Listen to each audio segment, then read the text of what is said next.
Hey guys, it's Josh, Fighter Pilot Poker. Just got a nifty hat to wear at the tables. Pretty excited about that. Packing up the stuff for Brazil. Got some of it laid out here just to show you.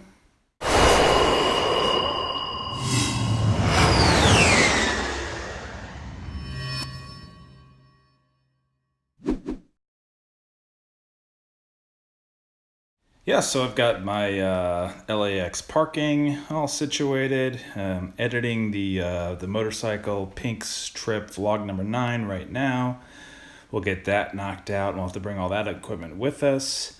We've got the Monster energy drink. While you can find a Monster in São Paulo, it's a very large city, you can find just about anything. I have trouble finding the blue low-carb Monsters, and definitely not at the venue that we're playing at. So then I've got kind of my drone case. It's my inexpensive FJ11 GPS drone, and I also keep the GoPro camera in there. Various cords. Just got a Fighter Pilot Poker. If you look at the Twitter or Instagram header or YouTube header, you've got that graphic there. So I've got that on a sweatshirt for the table. I've got my little F-18 card protector, which is obviously adorable, in all black, which I've never seen an all black one before, but it works for my little toy. Got my BSOP Brazilian Series of Poker hoodie that I play a lot of poker in. We've got poker rags in the house. So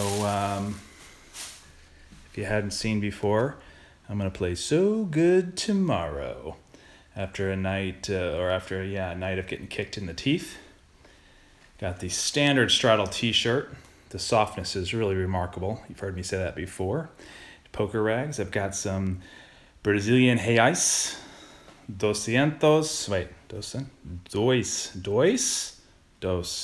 Spanish. Dois Portuguese. I'm just trying to remember all the numbers. So this might be interesting.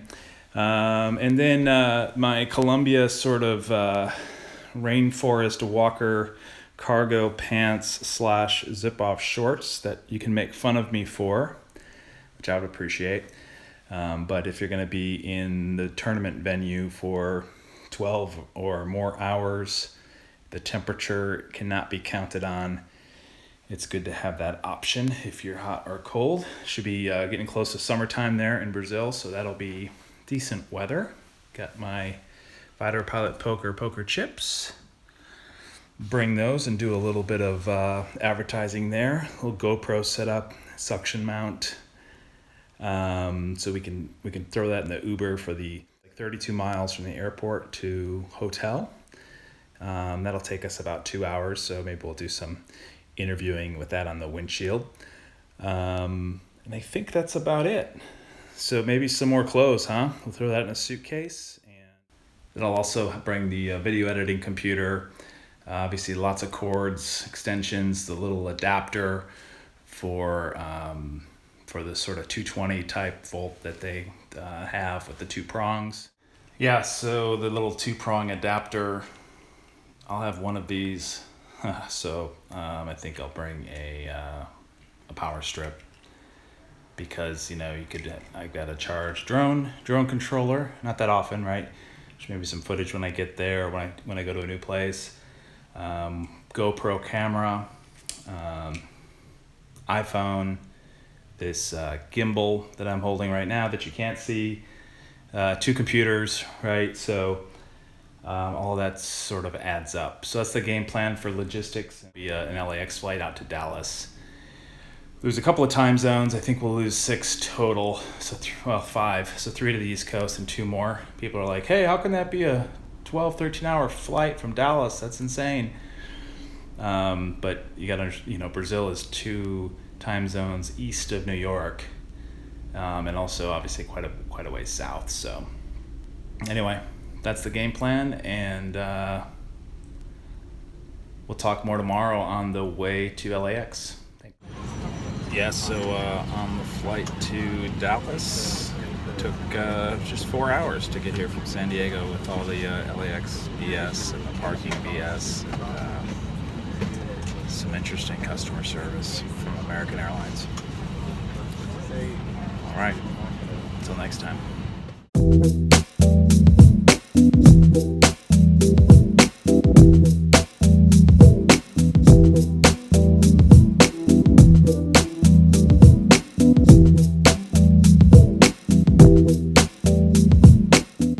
Yeah, so it's 6 o'clock, 5:30 in Dallas, in the flagship lounge. It's brand new here for international travelers. And yeah, gonna eat this meal, and then we'll be on the plane in a couple hours, and there'll be another meal. So I'm trying to take it easy. All right, so here we are in business class, American jet from Dallas to Sao Paulo.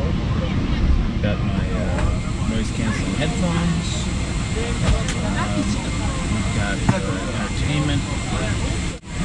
Not seeing anything very interesting. I've got my First Amendment libertarian book. Might read a few chapters of that. Might listen to a little bit of Elliot Rowe. But hey, the champagne is decent. Not as good as the stuff they had in the flagship line. They had about $125 bottle there, which is pretty awesome. Hey guys, it's midnight, Texas time. Reminds me of a Netflix movie, miniseries. We're going over Bogota, Cali, and Medellin. So arriving just after 9, so I should have about 5 hours to go, because midnight Texas time is 4 Brazil time. So 5 hours to go. Just got woken up. I had drink counts. I had a couple of port wines and a couple glasses of red. Find out when breakfast is going to be. But for now, I'm going to go for some disposable underpants. Yeah, disposable underpants. I have brand new underpants. Yeah. I wore some for my, so I started traveling at 8 o'clock in the morning California time. So about, what is that, 17 hours ago or something like that. So I'll throw those in the trash. The waistband's already screwed up, that's why I wore them today. Disposable. Start new. Start fresh. It's gonna be great. Later.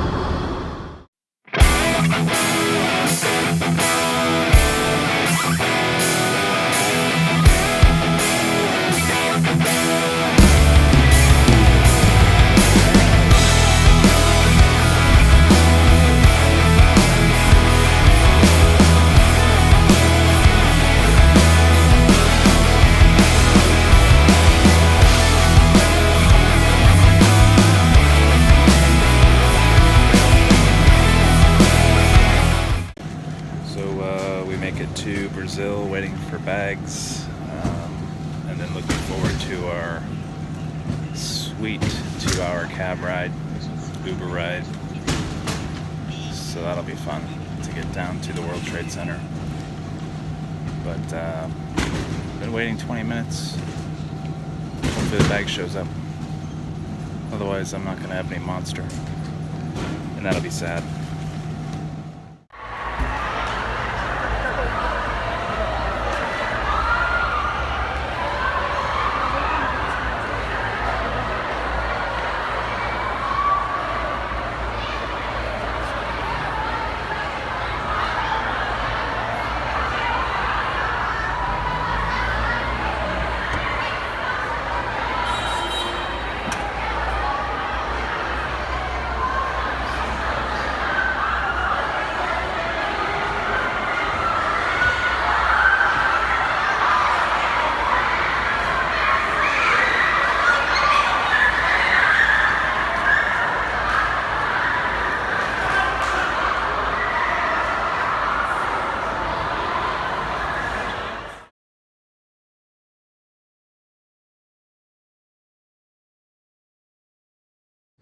All right, so I made it to the hotel and just thought we'd take a quick look at the schedule before the actual poker activity starts later today.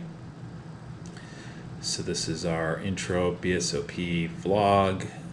So number one should be an actual poker action. But if you go to the website, bsop.com.br, you can hit English if you like, if that's your preference. Let me just zoom in on the 7th stage. So the way the BSOP works is they do a number of stages. I guess it's usually 7 throughout the calendar year, and it just ends up stage 7 in Sao Paulo. It's kind of their biggest venue that they have in December, typically. Last week of November this year and into December, obviously. So we're here, stage 7. I did stage 2 back in March, and then did stage 7 of the 2018 season. And again, the last stage is called Millions because it's just much bigger. BSOP Millions. It's just got the most attendance by far, the most guarantees, and all that good stuff. So of note, because